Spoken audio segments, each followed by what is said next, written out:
লটারির টিকিট কেটে যদি কেউ সুখী হতো, আমরা মৌলবীরা ছাড়তাম, সালাম ফিরেই বলতাম আমার নম্বরটা দেখতে কত পড়েছে, 1292।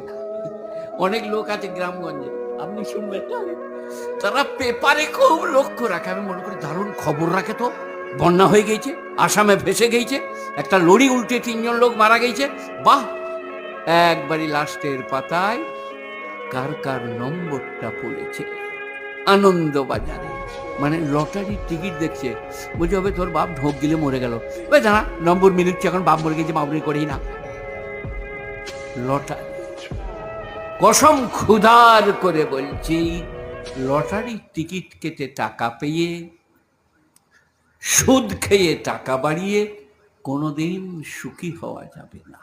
আমি তখন ওয়াজ করি না, কাল আমাকে বললে ঈদের 2 জায়গায় ঈদ হলো, আমাদের 2টো মসজিদে ঈদগাহ যেতে পারি।